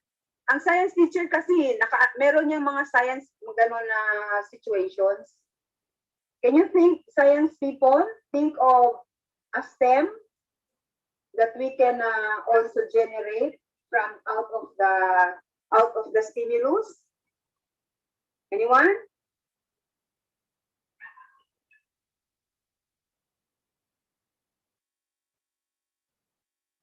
Nag-iisip? Totoo po yan. You know why? Because creating high-level question takes time and takes adequate amount of skill and regular practice. So, yun po talaga. No one is exempted. Kahit si Ma'am Leila, pag maggagawa na ako ng question ng applying to evaluating, pinag-iisipan po talaga. Wala po exempted dyan. But again, regular practice will improve the skill. So, here, meron tayo trace another example just to expose you more na how possible it can be to produce test items from a single milk following the principle of KUD guided by the Bloom's taxonomy and the unpacked competencies. So yung mga red po, yung po yung meron tayong available na items. So remembering lang, so sabi natin remembering, chicken lang, no? So si remembering lang pati understanding ay na. That is an overused skill of the teachers. Yan expert jagat si mga teachers si aton as si Ansina. So makikita natin yan. Remembering, very short stem. Bakit man? Mag-recall lang naman kasi ng knowledge eh. Tapos ngayon, tingnan natin dito. Water cycle. So, pwede na tayong mag-generate ng magandang stem, ng higher skill, kasi gagamit tayo ng stimulus. Ito, simple stimulus lang, no? Water cycle. We all know that the water cycle has different processes, no? For the cycle to repeatedly happen over and over again. So, tingnan natin, ano kayang question? So, meron siyang understanding. So, KUD, nag-start tayo kanina sa K, sa knowledge, tapos nandito na tayo sa U. Under sa KUD, nasa understanding siya. So, yung question naman, yung cognitive skill niya, understanding yung skill. So, sabi dito sa STEM, what processes daw represent the letters correctly? Oh, meron answer pala ako nalagay. So, ito, if the child understands the concept of water cycle and knows the processes, masasagot niya. So, that's a demonstration of understanding. Kaya, yung cognitive skill ng particular test item nito is measures understanding. Now, let's use another, let's have another STEM using the same stimulus. So again, makikita natin, no, ulit-ulitin ko, nandun talaga po ang sikreto sa stimulus. Kung gusto natin mag-generate ng magagandang STEM. So again, kailangan ba mag-iba-iba talaga ang stimulus? Hindi naman po. Kagaya naman sa mga examples na nilagay natin. Di ba? Ang stimulus ko repeatedly lang na ginamit. So here, understanding pa rin siya. So iba naman yung STEM ko. The picture shows the water cycle. What might be happening in process number 4 of the water cycle? So, see? Makita natin na very needed talaga yung presence ni stimulus. Kasi hindi masasagot ng bata kung walang stimulus. O ano yun? Pag sinabi mo lang what might be happening in process number 4 of the water cycle, tapos na ito po ni stimulus, nako sa kilal bata, kung sa process number 4 na water cycle.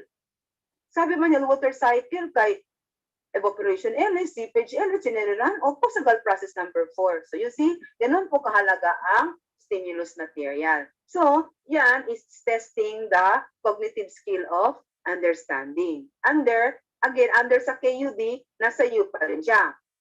So, nag-level up siya kanina from remembering to understanding. Now, tingnan naman natin itong next. Same pa rin.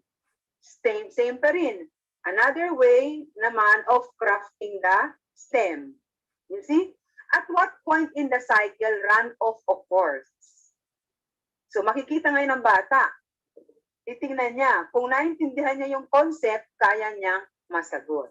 So, there are different ways to create the STEM.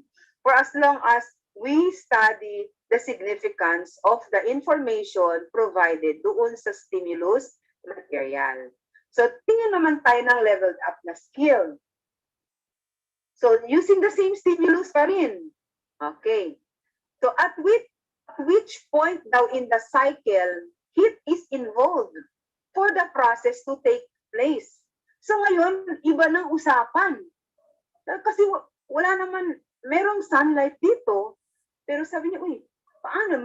Tatlo yung processes dito, paano ko malalaman dito yung heat involvement? So again, titingnan niya yung connection. The child now will start now to study each of the processes. What happens during this number 1 process, this number 2? So you are taking the student to a higher level of skill, cognitive skill. Nagkakaroon siya ng higher level of inquiry. So kaya ito, this kind of STEM would allow the student to practice higher level. Okay? So, another naman, analyzing pa rin, another way of stating the STEM, in what way is evaporation similar to condensation? So nakita natin na minamanipulate lang ni teacher yung mga information. Paano itong mga information magme-make sense na ang students ko magkakaroon talaga ng chance na i-expose ko sila to higher levels of thinking. So again, dear teachers, it is not because that our students are dumb enough to answer higher cognitive skills. It is because we have failed to constantly expose them to the opportunities for learning. Yan po talaga yung failure. So sadly man, we admit it or not, that is the reason why. So ang daming potential students whose capability to learn have not been optimized. Kasi po, we have not optimized also our opportunities, no, to expose them to good items such as this one. So yun po, yun lang talaga po ang secret. And then the secret is, again, it's not a secret. The formula is always regular exposure and practice to these kinds of test questions. Okay. Now, ano yung mga danger lines po na kailangan natin i-watch out for? We are almost to end. Gusto ko lang po i-remind sa inyo, baka sabihin nyo, basta makita nyo ang item siya na stimulus, high level na yun.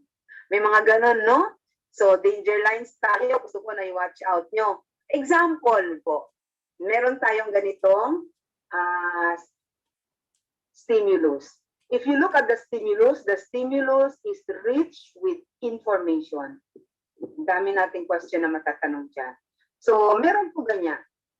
Sabi dito sa test, sabi niya, ito yung kanyang STEM. Baba ko muna kasi disturb L. Okay. Radio waves have the lowest energy in the spectrum, while gamma rays have the highest.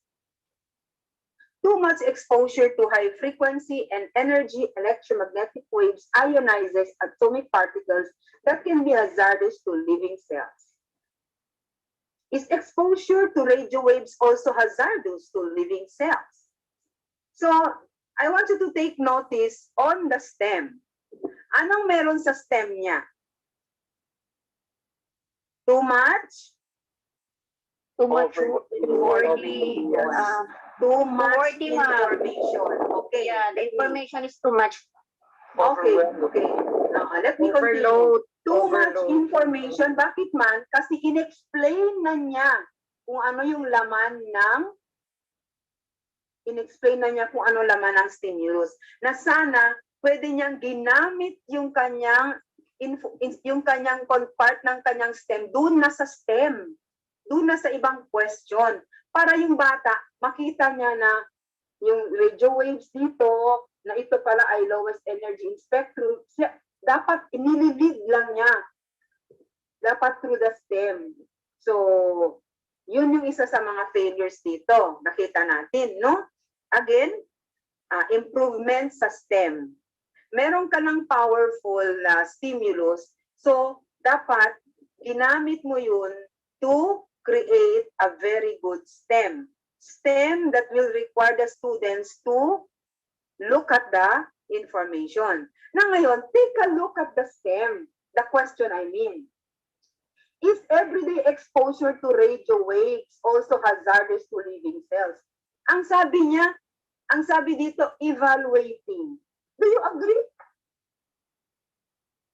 Hindi po. Does the STEM call for evaluating skill? No, ma'am. No, ma'am. Not ma'am. No. Okay, so doon sa question niya, is everyday exposure to radio waves hazardous to living cells? What are you requiring the students to measure? Huh? Just to answer. Conceptual understanding, right? Demonstration of conceptual understanding. So, para sa akin, nandun lang yan siya sa understanding. Kasi wala namang processing of information. Ito pa ang malupit, ha? Tingnan nyo. Pag tinanggal ko anong tulong ang binigay? Anong tulong ang ibinigay ng stimulus para masagutan ko yung tanong? Wala, Pag ma'am. tinanggal ko ang stimulus, masasagot ko pa rin ang tanong? Yes.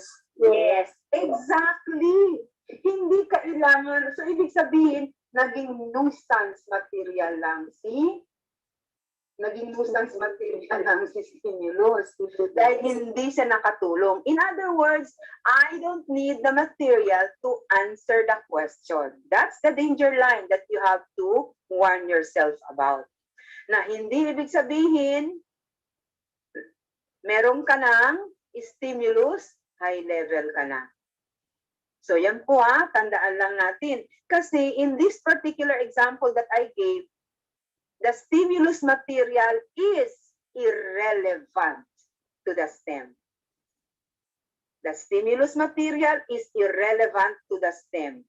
I have seen a lot of teacher-made tests with the same, observations. May mga stimulus materials sila pero irrelevant. Ibig sabihin, hindi siya kailangan for that particular item. Dahil hindi na kailangan yung i-refer ng bata para masagutan niya.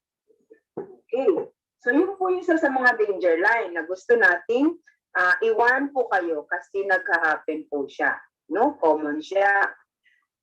Then, so to avoid pitfalls, ulitin ko lang, assess what really is the STEM requiring the student to measure to avoid overrating the skill. Assess po talaga natin, no? Kung ano yun. Tapos, be sure that the stimulus really serves the purpose. Relevant ba talaga to para sa item na to? This means that the student can only answer the question with the aid of the stimulus material. Yan. Kung hindi naman, di wala. So, when a stimulus material is provided, limit the information given from the STEM. Kagaya ng kanina binigay ko. Instead, use the information to make the student process his thinking. Yan lang po. To avoid lang pitfalls, friendly reminder lang. Kasi many of us are bound to commit this kind of, we are bound to fall into this trap, no? Kaya nire-remind lang ni Mentor Leila paminsan-minsan. So, I think we're almost to end. Last talk.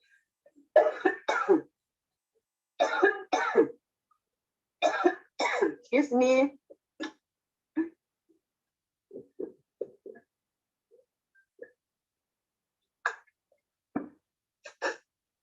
All right. Tingnan natin isang example. Just to illustrate a point. The bar graph daw shows the distance of the 4 planets. Okay, meron siyang stimulus. Si Venus, si Mercury, si Neptune, si Jupiter. Pero wala nakalagay dito saan sila. Pero may mga distances sila. So, ibig sabihin, yung background content dito, tinuro ng teacher, alam na ng bata kung ano yung farthest, yung order of distance ng mga planets, no, sa Sun. So, ito yung kanyang system. Which planet daw is Jupiter? Tapos, sabi niya dito, evaluating. Comment. Do you agree na this kind of item is evaluating? No. No. Okay. No. Bakit no? Ano lang siya? What? Recall lang, ma'am. Recall. Ano to dito? Okay, but tingnan muna natin ang stimulus. Relevant ang stimulus? Relevant? No, ma'am. Kailangan ba ang stimulus para masagot ang tanong? No, ma'am. Oh, kailangan naman. Pag tinanggal ko ang Yes. stimulus, pag sinabi ko which planet Yes, is Jupiter, relevant. Relevant siya, no? Relevant si stimulus. Ngayon, ang tanong ko is, yung cognitive skill, evaluating ba? Hindi, ma'am. No. Kasi ano No. ang information binigay dito ni stimulus? Distance. Itong mga planeta, si planet Z, ito yung distance niya from the sun. So, distance niya dito siguro miles o kilometers pa o thousands of kilometers. So, palagay natin ganyan, thousands o millions of kilometers. So, pero alam ng bata, background, ibig sabihin, knowledge ng bata, basic knowledge na alam ng bata is sequence yung planets from farthest to nearest from the A sun. matter of remembering, ma'am. Oo. So that is not measuring evaluating skill with this kind of stimulus. Hindi siya evaluating kasi ito pwede natin itong sabihin hanggang understanding siya. Oo. Dahil Analyzing. hindi siya analyzing, ma'am. This is only simple demonstration of conceptual understanding. Kasi yung data dito ay hindi naman complicated. Nakita niyo yung data binigay natin example sa mathematics? Yung data na yun talaga ang analytical na data. Kasi relationship yun, makikita mo. Ang daming variables doon na pag-aaralan. Pero ito, dalawa lang yung variable dito, yung planeta at saka distance. So this is not much of a complicated stimulus. Kaya hanggang understanding lang siya. Hello? Parang merong gustong magsalita, mag-comment. Yes, ma'am. Can we not consider it as under knowledge or a matter of recall, ma'am? Kasi para bang specific distance tayo pinag-usapan, so it's just a matter of recalling how far is a certain planet from the point of reference. Okay, Gane. Yes, sabi ko, Gane, why is it can be considered up to understanding, not simply remembering? Bakit man? Kasi ginamitan ng stimulus, the fact na-interpret ng estudyante ano yung relationship ng X and Y variables is already qualifying him for understanding. So magiging remembering siya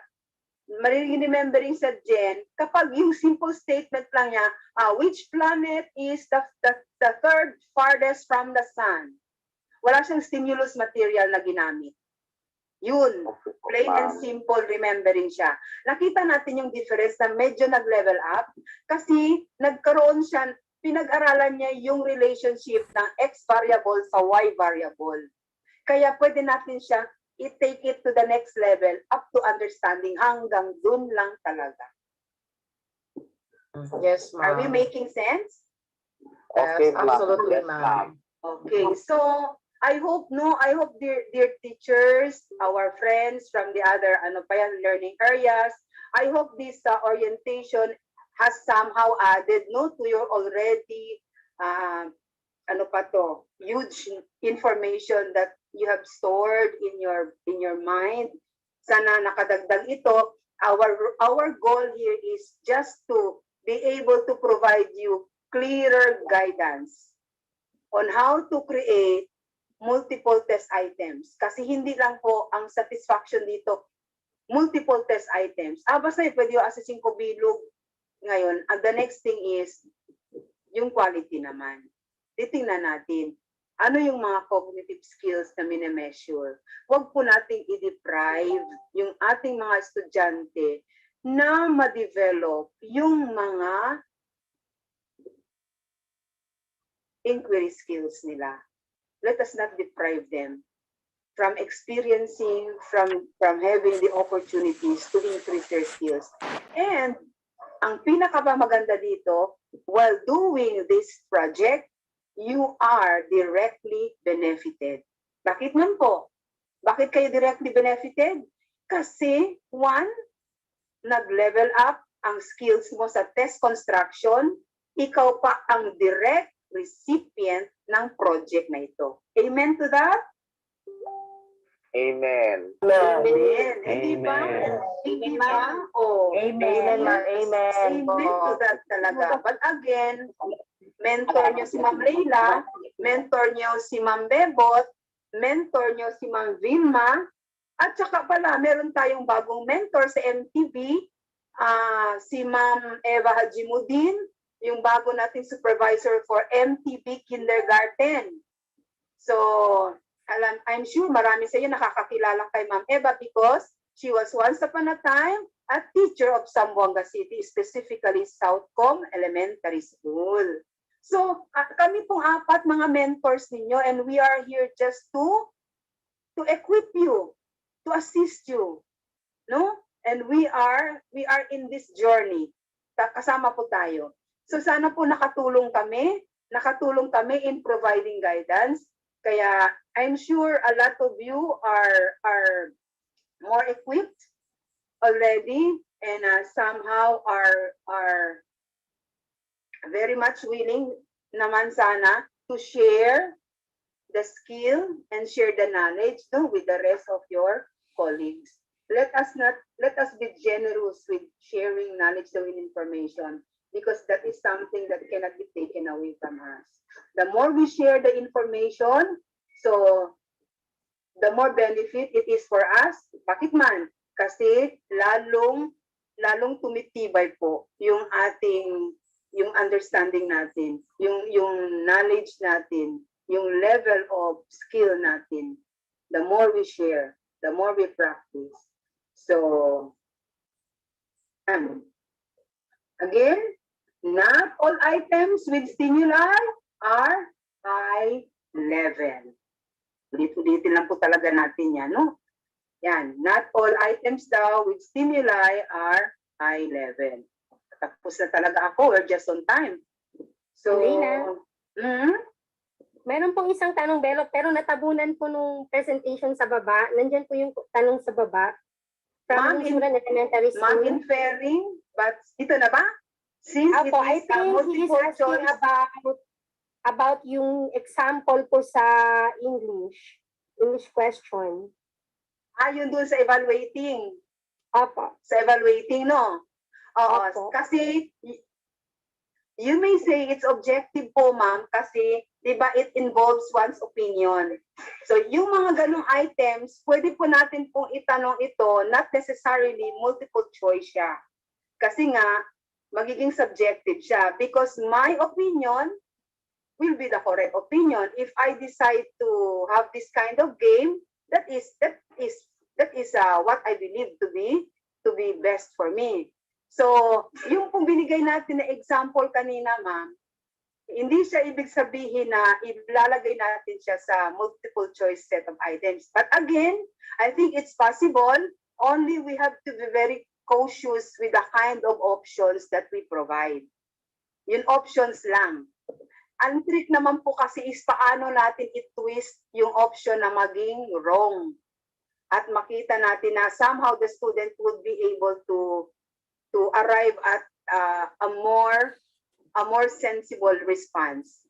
Pero yung question po natin kanina, mas mainam po siya doon sa where the students will have, doon po sa mga interactions sa klase o you will ask several students the same question to elicit several responses. Asking the same question to elicit several responses. Yun po. Totoo po siya, ma'am. It will be somehow subjective kasi it involves personal opinion. Did I satisfy your query?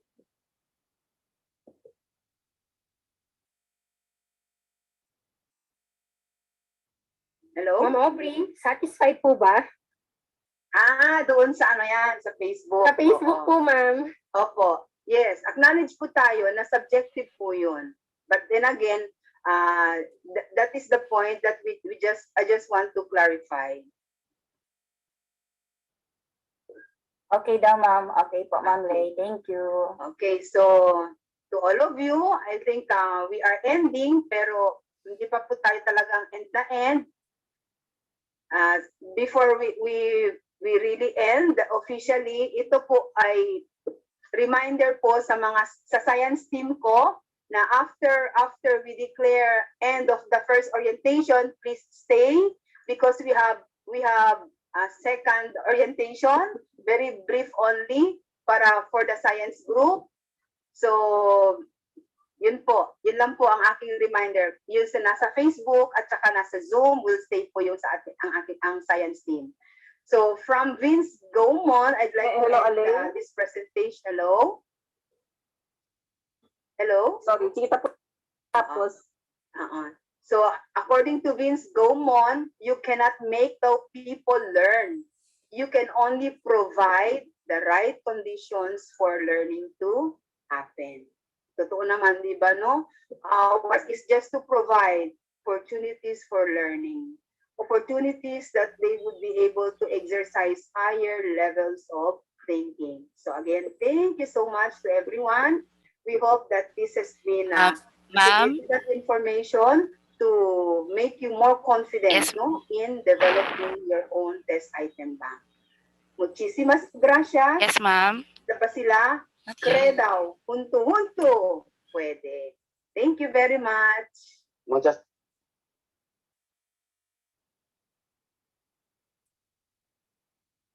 RD? All right. Thank you so much, Doc Leila.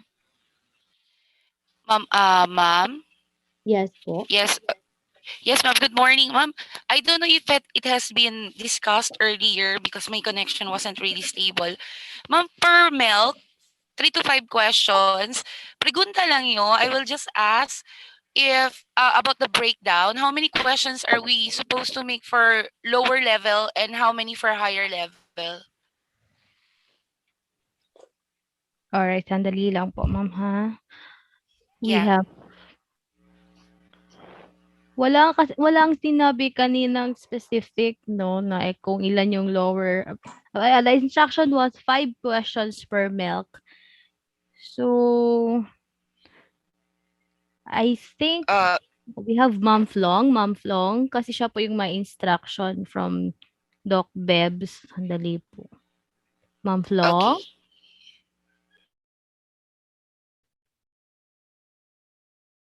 Parang nawala na sila kasi wala ng internet connection, ma'am. Is it okay for a while po? I-message natin si Doc.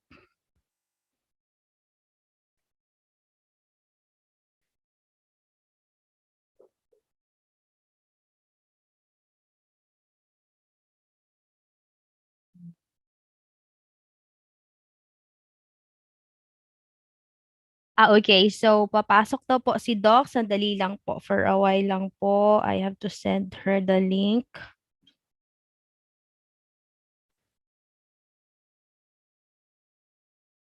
Saglit lang po. Sir Gulam, Yusek, pasok daw po si Doc. Copy. Waiting na po, RD. Okay, thank you po.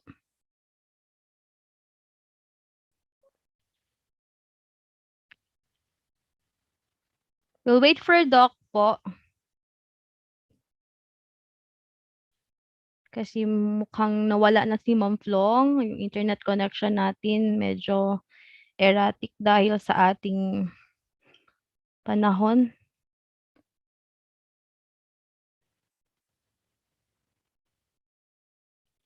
So while waiting po, please remind our writers po to register sa link and they have to use their email, LEPED email, para po makapasok sila sa ating link.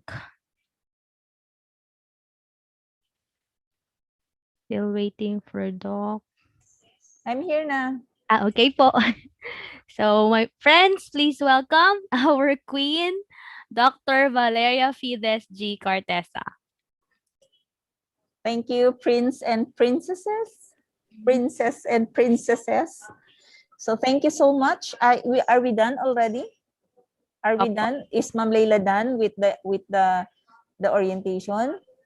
Yes po, Doc. Okay, so First, I would like to thank you for attending this orientation. Second, I know you already understood because you already know how to make test questions.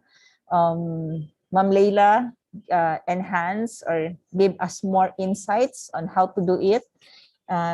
You were asking if each one of you who is assigned to work on the capslets, you have one MELC, the big MELC, not the unpacked one, the big MELC. You take you write your questions using those MELC, and you only write 5 questions, so you can have 2 easy questions or lower thinking skills questions, and then you can go 3 questions in the higher order level thinking skills. However, if the competency or the MELC is very difficult, maybe you can go 3 easy and 2 difficult. So you will be the judge for that. Thank you very Okay. much, ma'am. Wait lang. Kasi we are having a meeting and at the same time I'm also talking. So pumapasok daw yung boses ko doon sa kabila na meeting, kaya dito muna ako sa labas. Okay. So that would be five questions per MELC. So I would suppose that each one will be only making 5 questions. The focal persons, you submit your questions to the focal persons. I suppose the focal persons already have contacted or sent messages to you. So it is the job of the focal person to send message to the writers, so that you will be able to the writers will submit the test questions to the focal person, and then the focal person will have to QA sorry, will have to QA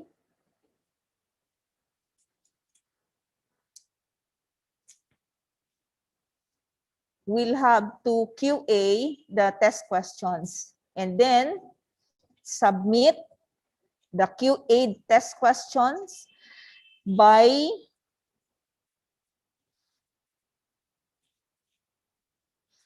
Sir Gulang, bakit ang laki ko dito? So submit the test questions. You will have to submit the test questions to your focal person by grade level and by quarter. The focal person will have to QA all those 40 questions, and then if it is already good and good test questions, you may submit to the 3 focal persons for the 3 levels. So elementary will give to Jaffe, secondary will give to Joby, and then the senior high school will give to Ma'am Kinte. When we are done with the test questions, we will be moving to an orientation of the basic use of the Google file, because we will all be placing our test questions in the Google file. Sir Gulam, hindi ko siya alam paano gawin, but Ma'am Bebang will be running a session with us. So we will wait for the instructions for the Google form. For now, our focus is your 5 test questions. Next, kailan kaya pwedeng isubmit ang test questions? Kasi nga daw gagamitin siya for the division achievement test. So you are lucky because in your class you already have 5 questions that all your children will be able to answer. Kasi sa question mo 'yun, 'di ba? Nag-submit ka ng 5 question.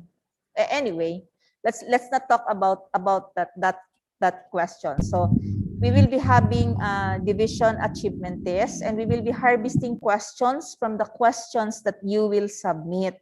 pero lahat nasa focal person. So si Ma'am Plong sa secondary, si Jufei sa elementary, si Joby sa ano. Next step is the Google file.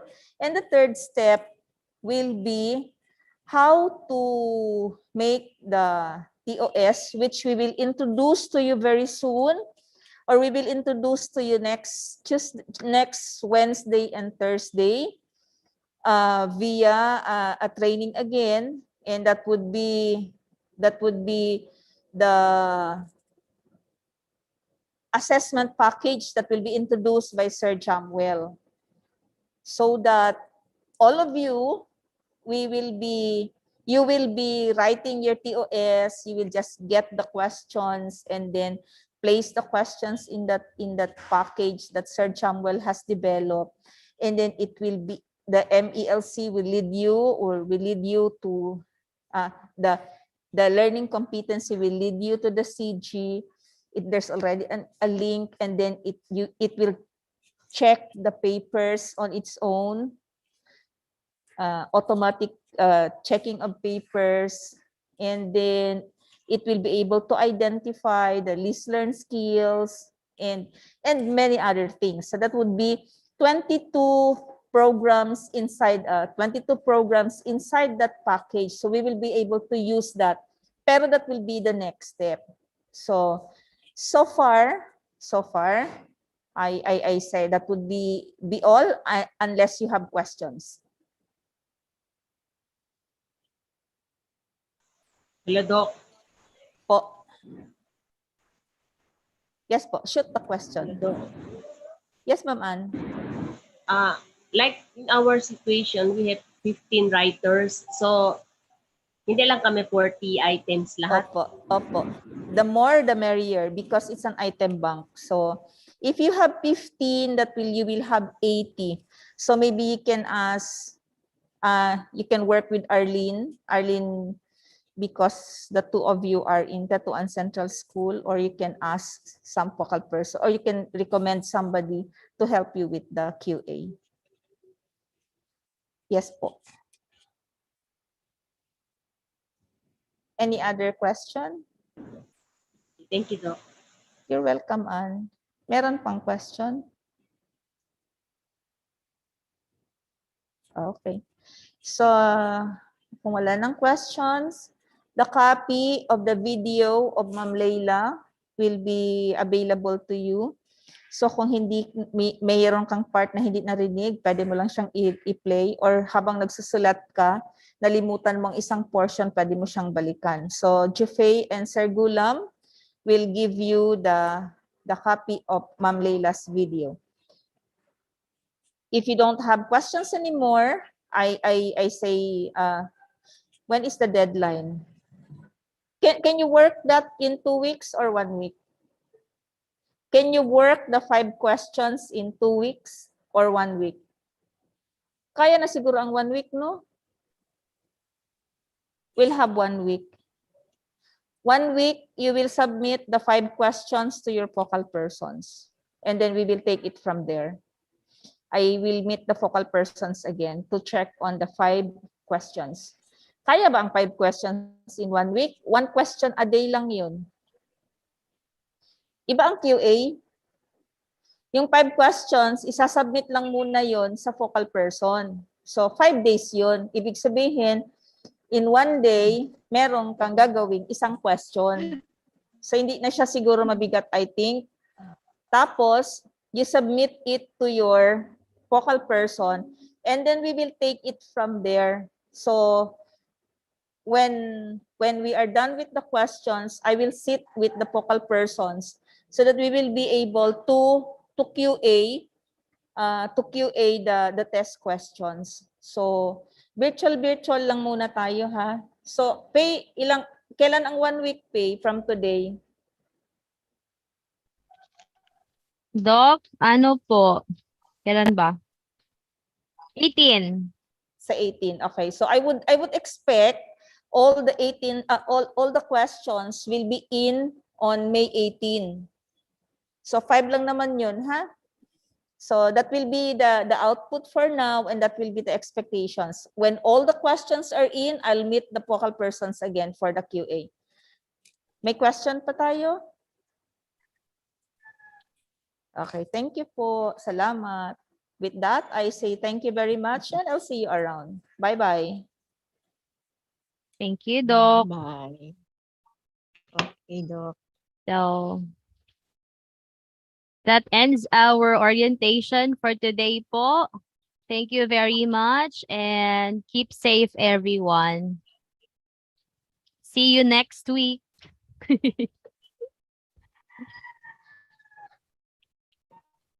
Bye-bye, Ma'am Faye. Bye po, Master Sige po. Limwell. Bye mga